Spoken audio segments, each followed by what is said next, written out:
सरकार का सबसे बड़ा ऐलान ओपीएस को लेकर कर्मचारी की हुई मौत, जाने नया अपडेट। नमस्कार साथियों, मेरा नाम है अनुज कुमार और आप देख रहे हैं अपना खुद का YouTube channel ABN news Bharat. साथियों, ओपीएस को लेकर काफी लंबे समय से संघर्ष कर्मचारियों द्वारा जारी किया जा रहा है, उसी को लेकर चर्चाएं करने वाले हैं। अभी हाल ही में आपने एक रिपोर्ट देखी होगी जिसमें दावा किया गया कि कुछ समय के लिए कर्मचारी काली पट्टी बांधकर कार्य करेंगे। अब इन सभी बातों का आखिर जो मोटिव था वो था हमारी पुरानी पेंशन योजना को बहाल करना, या उन सभी मुद्दों को सरकार के सामने रखना जो कि कर्मचारियों की हमेशा से डिमांड रही है। अब सरकार ने जब से यूपीएस स्कीम लागू की है, आपने हाल ही में देखा होगा कि तब से कर्मचारी वर्ग जो है पुरानी पेंशन योजना को लेकर कुछ ज्यादा ही एग्रेसिव दिखाई दे रहे हैं। आखिरकार सरकार को ओपीएस में जब हमने कर्मचारियों ने संशोधन करने के लिए कहा, तब सरकार ने एनपीएस में बदलाव करने की सिफारिशें लागू की। कर्मचारियों ने आखिर सोचा कि कर्मचारियों के हित में चलो कुछ बात होगी, लेकिन 10 साल में पहली बार पीएम मोदी ने कर्मचारियों के साथ मुलाकात की और कार्यकारिणी की बैठक की। उस बैठक में जो निर्णय हुआ वो नई पेंशन यूनिफाइड पेंशन स्कीम को लेकर, यानी कि जो नई पेंशन योजना है उसको लेकर निर्णय साबित हुआ, जिसको 2025 से लागू कर दिया जाएगा। ऐसा ही एक किस्सा था जब ओपीएस के लिए संगठित कमेटी की गई एनपीएस में संशोधन के लिए, तो लगातार हमें भी बातें मिलती रही जिससे कि कर्मचारी वर्ग झांसे में आए कि ओपीएस में अभी कोई संशोधन का जो विषय है वो हमारे पास विचारधारी नहीं है, हम केवल एनपीएस में सुधार करेंगे। लेकिन इंतजार की एक घड़ी जब बीतती है तो हमें पता चलता है कि अब हमारे सामने जो पेंशन स्कीम लाई गई है सरकार के द्वारा, जो संशोधन किया गया, तो वो यूपीएस रहेगी।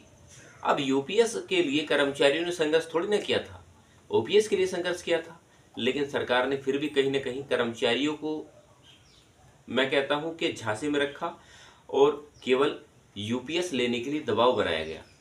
वित्त सचिव टीवी सोमनाथन की जो अध्यक्षता में कमेटी का गठन किया गया एनपीएस में सुधार के लिए, वो मुझे लगता है कि वो एनपीएस में सुधार के लिए नहीं, वो केवल एनपीएस में सुधार की जो बातें कर्मचारियों को कही गई वो केवल एक बातें रहकर साबित हुई, और कहीं ना कहीं यूपीएस की जो अवधारणाएं कर्मचारियों के सामने पेश की गई, अभी मैंने उस पर सवाल भी उठाए थे। काफ़ी पुरानी वीडियो है और अभी काफ़ी टाइम पहले वीडियो बनाई, मैंने लगातार वीडियो बना रहा हूँ इस टॉपिक के ऊपर कि कर्मचारियों को क्या फ़ायदा है और क्या नुकसान है। लेकिन कर्मचारी वर्गों को क्या है, वो सोचते हैं कि जो मैं आपको अपडेट देता हूँ, कुछ लिखते हैं कमेंट से, लिखते हैं कि आपकी जो हेडलाइंस है कुछ और रहती हैं, जो वीडियो के अंदर होता है कुछ और रहता है। लेकिन सब मैं बोलता हूँ कि अपडेट के थ्रू मैं आपको जो बताने का प्रयास करता हूँ वो सभी बातें वो बताने का प्रयास करता हूँ जो कहीं ना कहीं आपको बेनिफिट देने वाली साबित होंगी। अगर आप चैनल पर पहली बार आए हैं तो चैनल को लाइक एंड सब्सक्राइब जरूर करें। अगर आपको कंटेंट अच्छा लगे तो वीडियो को शेयर करना। कर्मचारियों के लिए पुरानी पेंशन योजना बहाली को लेकर एक महत्वपूर्ण घोषणा सामने आई। लंबे समय से पुरानी पेंशन योजना की बहाली को मांग कर रहे कर्मचारियों के लिए राहत भरी खबर हो सकती है। राष्ट्रीय आंदोलन के तहत 2 सितंबर से कर्मचारियों ने काली पट्टी बांधकर विरोध प्रदर्शन शुरू किया। इसके अलावा 26 सितंबर को सभी जिला मुख्यालयों में रैली का आयोजन भी किया जाएगा। इस आंदोलन का उद्देश्य पुरानी पेंशन योजना को फिर से लागू करना होगा, जिससे लाखों सरकारी कर्मचारियों को उनके भविष्य की सुरक्षा प्रदान की जाएगी। एक रूपरेखा तैयार करते हैं जिसमें पुरानी पेंशन योजना की बहाली को लेकर एक महत्वपूर्ण अपडेट सामने आया है। हाल ही में आंदोलन की रूपरेखा को लेकर एनओपीएस के प्रदेश अध्यक्ष ने जानकारी दी। राष्ट्रीय अध्यक्ष विजय कुमार बंधु ने सभी प्रांतों को आंदोलन की विस्तृत योजना भेजी है, जिसमें केंद्र सरकार पर कर्मचारियों के साथ छलावा करने का आरोप लगाया गया है। 14 और 15 सितंबर को दिल्ली में एक राष्ट्रीय कार्यकारिणी बैठक होगी जिसमें आंदोलन को तेज करने की रणनीति बनाई जाएगी। इसके बाद 26 सितंबर को उत्तराखंड के सभी जिला मुख्यालयों में कर्मचारी प्रदर्शन करेंगे। उत्तर प्रदेश में आम आदमी पार्टी के माध्यम से भी पुरानी पेंशन योजना बहाली के लिए आंदोलन चलाया जाएगा। पुरानी पेंशन योजना की बहाली को लेकर एक नया अपडेट आज सामने आया है। हाल ही में सभी जिलों में पुरानी पेंशन योजना को लेकर व्यापक अभियान शुरू करने की योजना बनाई गई। कर्मचारियों का कहना है कि उन्होंने एकीकृत pension scheme unified pension scheme पर कोई विश्वास नहीं है और वे पुरानी पेंशन योजना की बहाली की मांग करते हैं। वहीं दूसरी तरफ आम आदमी पार्टी भी इस मुद्दे को लेकर उत्तर प्रदेश में आंदोलन शुरू करने जा रही है। एकीकृत पेंशन स्कीम के तहत 25 साल की सेवा पर पेंशन राशि का वेतन का 1/3 हिस्सा दी गई, जबकि 10 साल की सेवा पर 10,000 पेंशन निर्धारित की गई। यह राशि महंगाई के हिसाब से बहुत कम है और कर्मचारियों का कहना है कि सरकार को पुरानी पेंशन योजना को फिर से लागू करना चाहिए। पुरानी पेंशन योजना की बहाली को लेकर केंद्र सरकार पर दबाव लगातार बढ़ता जा रहा है। कर्मचारी संगठनों ने एकजुट होकर यूनिफाइड पेंशन स्कीम का विरोध शुरू कर दिया। उनका कहना है कि यूनिफाइड पेंशन स्कीम अपेक्षाओं को पूरा नहीं करती और पुरानी पेंशन योजना ही उनके लिए उचित समाधान है। इसमें कई प्रमुख संगठनों ने यूपीएस के विरोध में केंद्र सरकार को नोटिफिकेशन भेजा है। इससे पहले पूरी ही तैयारी कर ली गई। इसके अलावा केंद्र सरकार के बड़े कर्मचारी संगठनों ने प्रधानमंत्री मोदी को पत्र लिखे यूपीएस की नीति का विरोध किया। वर्तमान में 1 करोड़ से अधिक शिक्षक, कर्मचारी और अधिकारी एनपीएस के दुष्परिणामों का सामना कर रहे हैं और उनकी वित्तीय सुरक्षा के लिए चिंताजनक स्थिति उत्पन्न कर रहे हैं। कर्मचारी संगठनों का कहना है कि यूपीएस में कई कमियां हैं और यह पुरानी पेंशन योजना का स्थान नहीं ले सकती। इसलिए सरकार से उनकी अपील है कि पुरानी पेंशन योजना को फिर से लागू किया जाए, जिससे उनके भविष्य की सुरक्षा सुनिश्चित की जा सके। चलिए साथियों, चलते हैं एक बड़ी खबर की तरफ, जिसमें दावा किया गया है कि अर्धसैनिक बलों के जवानों का छलकर दर्द, यूपीएस में कैसे लेंगे वीआरएस, 15 साल बाद पेंशन तो क्या खाएगा परिवार। दावा बिल्कुल सही है। ये जो खबर अब मैं आपको बताने वाला हूँ वो अंदर से आपको झंझोड़ कर रख देगी। नई पेंशन योजना यूनिफाइड पेंशन स्कीम पर केंद्र एवं राज्यों के कर्मचारी संगठनों की नाराजगी सामने आ रही है। कई संगठनों ने अपने तरीके से यूपीएस का विरोध करना प्रारंभ कर दिया है। दिल्ली हाईकोर्ट ने इन बलों को भारत संघ के सशस्त्र बल मानकर ओपीएस में शामिल करने के लिए कहा, मगर केंद्र सरकार इस फैसले के खिलाफ सुप्रीम कोर्ट में चली गई। अब यूपीएस के प्रावधानों से इन बलों के जवानों का दर्द छलक उठा है। अर्धसैनिक बलों में सिपाही जीडी के लिए ज्यादातर नियुक्ति 18 से 20 वर्ष की आयु में हो जाती है। यूपीएस के तहत उन्होंने अब 25 साल की सेवा में वीआरएस मिलेगा। अगर वे 45 वर्ष की आयु में वीआरएस लेते हैं तो उनकी मासिक पेंशन 60 वर्ष की आयु से शुरू होगी। ऐसे में वर्षों तक परिवार का गुजारा कैसे चलेगा। यूपीएस में वीआरएस लेने की आयु और पेंशन मिलने की आयु को लेकर केंद्रीय अर्धसैनिक बलों के जवानों में रोष है। वे केंद्रीय कर्मचारी संगठनों के नेताओं से संपर्क कर रहे हैं। उनकी मांग है कि वीआरएस के लिए सेवा अवधि को 20 वर्ष किया जाना चाहिए। इतना ही नहीं, 20 वर्ष की सेवा के बाद जब वे वीआरएस लेंगे सभी उनकी पेंशन फुल पेंशन शुरू हो जानी चाहिए। National mission for old pension scheme के भारत के राष्ट्रीय अध्यक्ष मंजीत पटेल ने बताया कि हमारा पास केंद्र अर्धसैनिक बलों से रोज कई फोन आते हैं। जवान गुजारिश करते हैं कि वीआरएस के केस में सेवा का कार्यकाल 20 साल कर दे, दूसरा वीआरएस लेते ही फुल पेंशन शुरू की जानी चाहिए। ऐसा ना हो कि जवान को अपनी स्वेच्छा सेवानिवृत्ति के बाद पेंशन के लिए 10-15 साल का इंतजार करना पड़े। अगर पेंशन 60 वर्ष की आयु में शुरू होगी तो उसका परिवार इतने वक्त तक कैसे गुजारा करेगा। यह भी गारंटी नहीं है कि तब तक कोई जवान जीवित रहेगा या कब तक कैसे परिस्थिति आ जाए, कोई नहीं जानता। इससे पहले अखिल भारतीय रक्षा कर्मचारी महासंघ के महासचिव श्री शिव कुमार भी यह मुद्दा उठा चुके हैं। सरकार को ऐसे प्रावधान करने चाहिए कि हालांकि कर्मचारियों की लड़ाई ओपीएस बहाली के लिए है, केंद्र सरकार को कम से कम अर्धसैनिक बलों के जवानों के लिए यूपीएस के कुछ प्रावधानों को बदलना चाहिए। जवान को फुल पेंशन के लिए 10 या 15 साल का इंतजार करना पड़े, ये ठीक नहीं है। क्या सरकार को यकीन है कि वह व्यक्ति रिटायरमेंट की आयु तक अनिवार्य तौर पर जीवित ही रहेगा? यह गारंटी कौन देगा? डॉक्टर मंजीत पटेल ने बताया कि प्रधानमंत्री मोदी को पत्र भी लिखे गए। पूर्व वित्त सचिव टीवी सोमनाथन, जो अब कैबिनेट सचिव बनाए गए हैं, यूपीएस की प्रेस वार्ता के दौरान उनसे पूछा गया कि वीआरएस स्वेच्छा सेवानिवृत्ति लेने वालों का क्या होगा, उन्हें पेंशन कैसे मिलेगी। इस पर उन्होंने कहा कि वीआरएस वालों को रिटायरमेंट की तय आयु पर ही पेंशन मिलेगी। अगर किसी कर्मचारी ने 50 साल की सेवा में वीआरएस ले लिया तो उसे पेंशन के लिए 60 साल का इंतजार करना पड़ेगा। केंद्रीय अर्धसैनिक बलों में सिपाही पद के लिए भर्ती प्रक्रिया 18 से 20 वर्ष की आयु में पूरी हो जाती है। आरक्षण के मामले में यह प्रक्रिया 25 से 30 वर्ष की आयु में संपूर्ण हो जाती है। सिविल महकमों में यदि आरक्षण के जरिए भर्ती की सीमा 40 वर्ष तक भी चली जाती है तो कई राज्यों में इसको लेकर अलग अलग नियम तय किए गए हैं। डॉक्टर पटेल के मुताबिक यूपीएस में 25 साल की सेवा के बाद पेंशन मिलने का नियम बताया गया। सिविल महकमों में रिटायरमेंट की आयु सभी जगहों पर एक जैसी नहीं है। यूनिवर्सिटी और अलग अलग डॉक्टर डिपार्टमेंट या इन सभी जगहों में 65 वर्ष तक सेवा का नियम कुछ जगह पर लागू है। डॉक्टरों की रिटायरमेंट आयु भी अधिक है। केंद्र सरकार के कर्मचारियों की 60 वर्ष, कहीं पर 58 साल संभव है। यहाँ पर एक बड़ा सवाल यह भी है, अगर सरकार वीआरएस लेने वाले कर्मचारियों को 10-15 वर्ष तक जीवित रहने की गारंटी दे, तो सरकार को क्या पता चलेगा कि वह व्यक्ति पेंशन मिलने के समय तक जीवित रह पाएगा या नहीं रह पाएगा। अगर व्यक्ति बीच के वर्षों में ही स्वर्गवासी हो गया तो उसकी पेंशन का पैसा किसको जाएगा? फैमिली पेंशन तो बहुत कम होती है।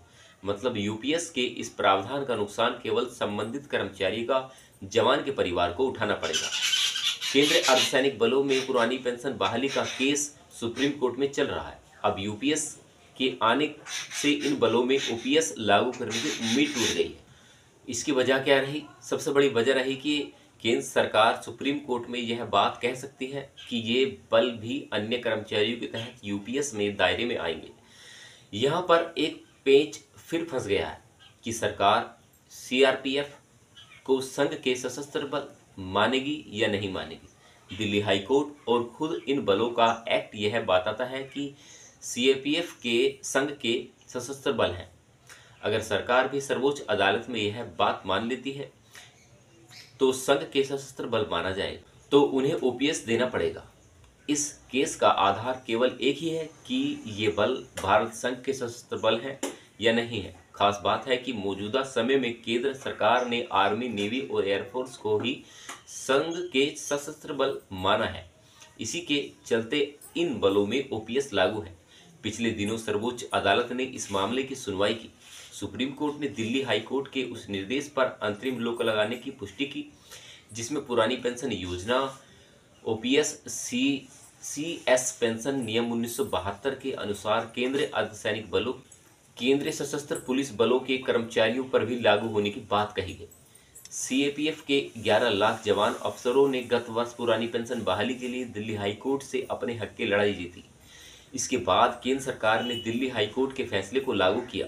इस मामले में केंद्र ने सुप्रीम कोर्ट से स्टे ले लिया। जब केंद्र सरकार ने स्टे ले लिया तब यह बात साफ हो गई कि सरकार सीएपीएफ को पुरानी पेंशन के दायरे में लाना नहीं चाहती। दिल्ली उच्च न्यायालय ने 11 जनवरी 2023 को दिए अपने एक अहम फैसले में केंद्रीय अर्धसैनिक बलों सीएपीएफ को भारत संघ के सशस्त्र बल माना था। दूसरी तरफ केंद्र सरकार सीएपीएफ को सिविलियन फोर्स बताती है। हाईकोर्ट ने इन बलों में लागू एनपीएस को स्ट्रोक डाउन करने की बात कही। हाईकोर्ट ने अपने फैसले में कहा, चाहे कोई आज इन बलों में भर्ती हुआ हो या पहले कभी हुआ हो या आने वाले समय में भर्ती होगा, सभी जवानों और अधिकारियों को पुरानी पेंशन स्कीम के दायरे में लाना होगा। सीएपीएफ पर भारतीय सेना के कानून लागू होते हैं। फोर्स के नियंत्रण का आधार भी सशस्त्र बल है। इन बलों के लिए जो सर्विस रूल्स तैयार किए गए उनका आधार भी फौजी है। इन सारी बातों के होते हुए भी केंद्र अर्धसैनिक बलों को पुरानी पेंशन से वंचित किया गया। दिल्ली उच्च न्यायालय भी यह मान चुका है कि केंद्रीय अर्धसैनिक बल सीएपीएफ भारत संघ के सशस्त्र बल हैं। केंद्र सरकार कई मामलों में केंद्र अर्धसैनिक बलों को सशस्त्र बल मानने को तैयार नहीं होती। सीएपीएफ में पुरानी पेंशन का मुद्दा भी इसी चक्कर में फंसा हुआ है। 1 जनवरी 2004 के बाद केंद्र सरकार की नौकरी में भर्ती हुए सभी कर्मचारियों को पुरानी पेंशन के दायरे से बाहर कर दिया गया, उन्हें एनपीएस में शामिल कर दिया गया। इसी तर्ज पर सीआरपीएफ जवानों को सिविल कर्मचारी मानकर उन्हें भी एनपीएस में शामिल कर दिया गया। तब केंद्र सरकार का मानना था कि देश में सेना, नेवी और वायुसेना ही सशस्त्र बल हैं। बीएसएफ एक्ट 1968 में कहा गया कि इस बल का गठन भारत संघ के सशस्त्र बल के रूप में हुआ है। इसी तरह सीएपीएफ के बाकी बलों का गठन भी भारत संघ के सशस्त्र बलों के रूप में हुआ है। कोर्ट का मानना है कि सीआरपीएफ भी भारत के सशस्त्र बलों में शामिल है। इन लिहाज से उन पर एनपीएस लागू नहीं होती। केंद्रीय गृह मंत्री भारत सरकार द्वारा 6 अगस्त 2004 को जारी पत्र में घोषित किया गया कि गृह मंत्रालय के प्रशासनिक नियंत्रण के तहत केंद्रीय बल सशस्त्र बल हैं। केंद्रीय अर्धसैनिक बलों में फौजी महकमे वाले सभी कानून लागू होते हैं। खुद सरकार मान चुकी है कि ये बल तो भारत संघ के सशस्त्र बल हैं, उन्हें अलाउंस की सशस्त्र बलों की तर्ज पर मिलती है। इन बलों में कोर्ट मार्शल का भी प्रावधान है। इन मामलों में सरकार दोहरे मापदंड अपना रही है। अगर इन्हें सिविलियंस मानते हैं तो आर्मी की तर्ज पर बाकी प्रावधान क्यों है? फोर्स के नियंत्रण पर आधार भी सशस्त्र बल वाला है। जो सर्विस रूल हैं वे भी सैन्यों वाले तर्ज पर हैं। अब सरकार इन्हें सिविलियंस फोर्स बता रही है। ऐसे में ये बल अपनी सर्विस का निष्पादन कैसे करेंगे? इन बलों को शपथ दिलाई जाती है कि इन्हें जल, थल और वायु जहां भी भेजेंगे ये वहीं पर अपना काम करेंगे। सिविल महकमों के कर्मचारी तो ऐसी शपथ नहीं लेते। साथियों, ये जो सभी टॉपिक मैंने आपको बताने का प्रयास किया है वो कहीं ना कहीं इस बात का प्रूफ है कि जो इस देश का आम नागरिक है या जो कर्मचारी है वो केवल इस उम्मीद के साथ अपने भविष्य को लेकर चलता है कि हमें कहीं ना कहीं हमारे संघर्षों के द्वारा जो हम पुरानी पेंशन योजना की डिमांड करते हैं वो अपने साथ साथ आने वाली जो हमारी पीढ़ी है, यानी कि जो हमारा आने वाला कल है, जो अब बच्चे भर्ती हुए हैं, उन सभी के लिए आवाज़ उठाते हैं कि पुरानी पेंशन योजना बहाल की जानी चाहिए। जिस संघर्ष को लगातार 20 वर्ष हो चुके हैं हमें उठाते हुए, उसके लिए अब सभी कर्मचारियों को एकजुट होना पड़ेगा। तभी जानकर हम मान सकते हैं कि हमें पुरानी पेंशन योजना के लिए जो सहारा है उसके लिए सरकार कहीं ना कहीं विचार करेगी। साथियों, लगातार मुलाकात करते रहेंगे आपसे। इतना समय देने के लिए बहुत बहुत धन्यवाद है, आपका आभार है। और ज़्यादा से ज़्यादा चैनल को सब्सक्राइब करें और वीडियो को शेयर करें ताकि ये जो छोटी छोटी जानकारियाँ जो होती हैं वो हमेशा आपको मिलते रहें और जो हमारे भाई हैं उनको भी ये सभी जानकारियाँ मौजूद हों कि वर्तमान स्थिति में हमारी जो कर्मचारी की स्थिति है या सरकार का जो मानना है कि अब उसको लेकर क्या चर्चाएं चल रही हैं। चलिए साथियों, मिलते रहेंगे आपसे ऐसे ही नॉलेजेबल मुद्दे के साथ। विश्वास है कि आप चैनल सब्सक्राइब जरूर करेंगे। तब तक के लिए नमस्कार, जय हिंद, वंदे मातरम।